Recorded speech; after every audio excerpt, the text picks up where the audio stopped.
Well, there were many times when Debbie and I were raising our 8 children that we didn't see how we were going to make it financially.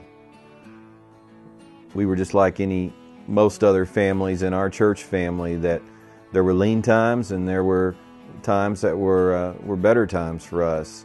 But there were those many times that we just didn't really see how we were going to make it financially. You know, no matter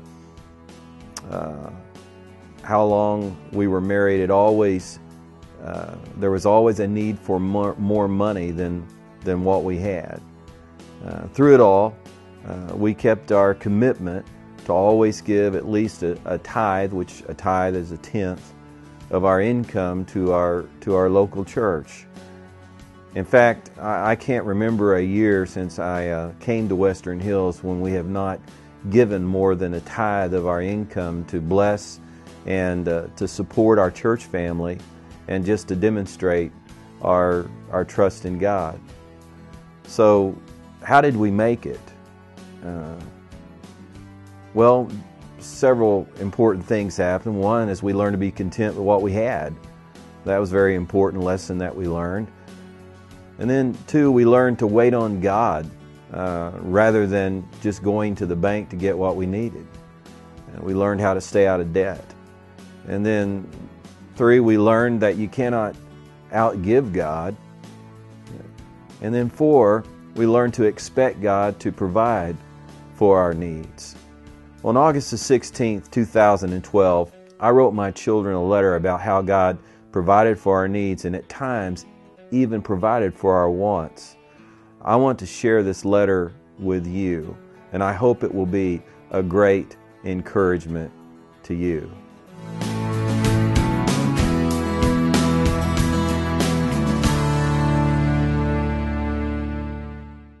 Well, after coming to Western Hills, we obviously had other material needs besides our transportation needs, and it just seemed that when there was something we faced that we could not afford, God would just prompt somebody to give us a gift without us ever sharing what the need was. And we purposed in our hearts that we would never tell anyone about our specific needs, because we wanted to trust God to meet our needs, and we wanted to see His hand move in the lives of people. You know, one year the church took up an offering and they bought us cargo bunk beds for Josh and Zach. And these were very expensive beds, and we felt very honored to own them. Once again, they were exactly what your mom had prayed to receive. And a few years later, and a few boys later, we saw some cargo bunk beds on sale in the classified ads that would match what we had. And we didn't have the money, but we prayed, and we had all of you pray that were there at that time. And that week, a gift was given. That very week, that enabled us to buy those beds. This eventually happened again until we had a total of 6 cargo bunk beds for all the boys to sleep on.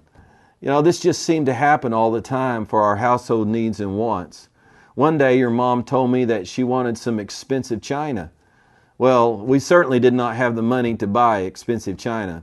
But as we did with everything else, we prayed. And it wasn't long until a fellow named Mike Mullet, his mother called and said that she had picked up some dishes for your mom at an estate sale, and she wanted to bring them by the house. Well, those dishes were china dishes, and they were just what your mom wanted. We needed a larger dining room table with our growing family, and we did not have the money to buy a larger table. Well, we prayed for quite a while about that particular need.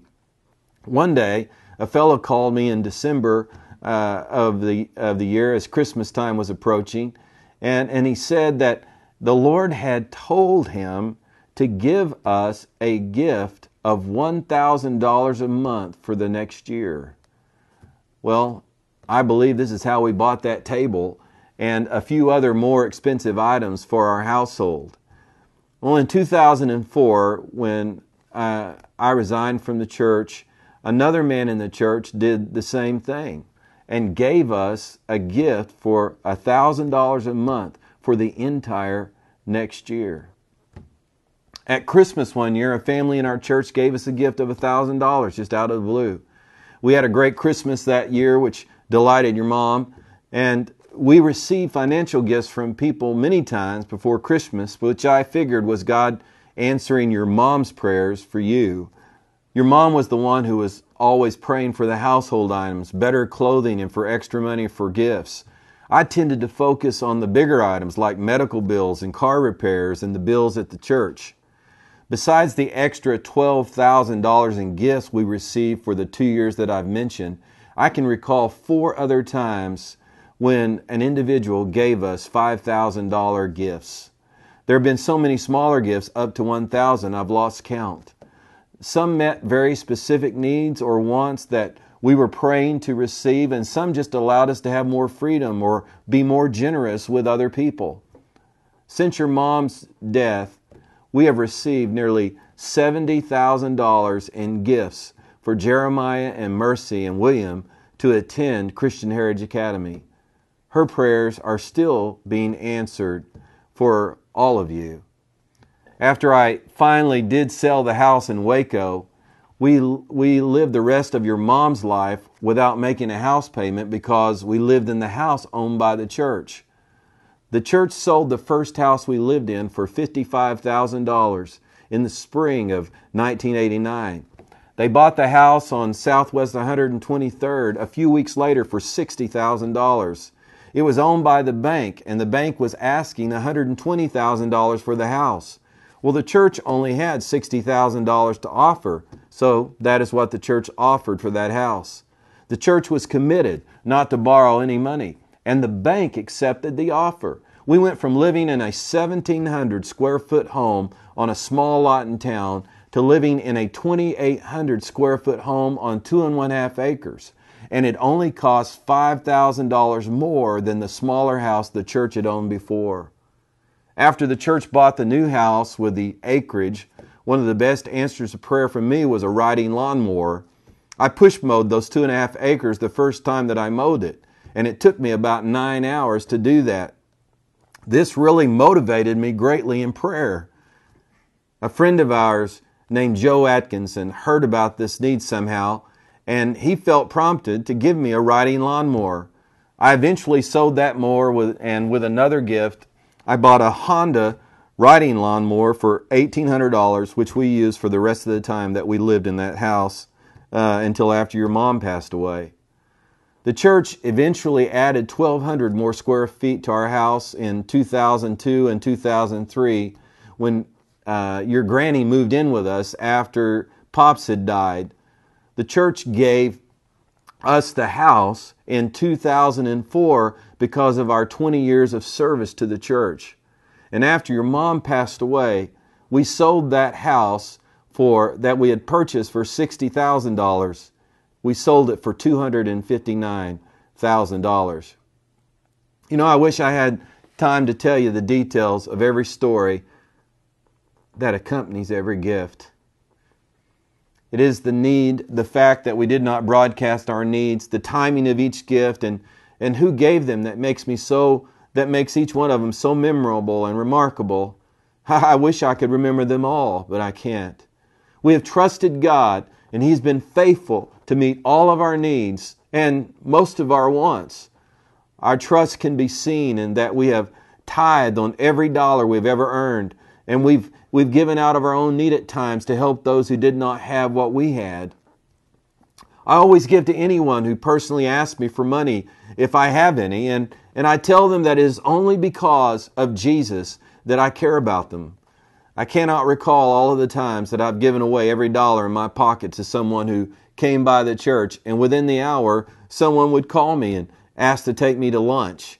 One day I gave a stranger $100 in cash for a specific need, and a few hours later, a couple in our church gave me a card with $100 in it without ever knowing what I had just done.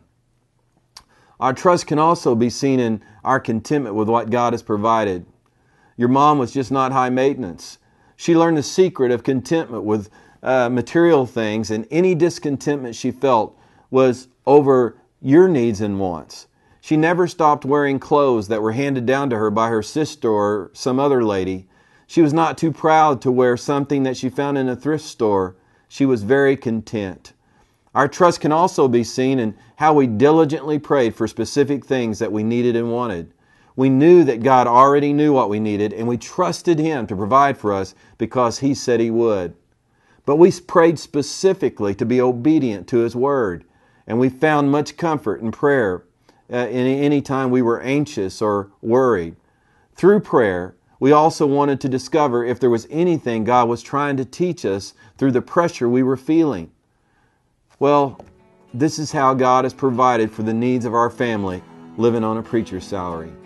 We have not always been the wisest stewards, and there are things that I wish I would have done differently, like save more for your college. But God has been so faithful, as you can see, and I know that He will do the same for you when you're on your own if you will trust Him. Your provision may not come from the gifts of others like ours. It may come from an increase in salary or wise investments or through some other means that God will show Himself to be faithful. Trust Him. Demonstrate that you trust Him the way His Word tells you to demonstrate your faith. Test Him and see if He will not open the windows of heaven to meet your needs. This is His promise, and this is your legacy. I love you, Dad.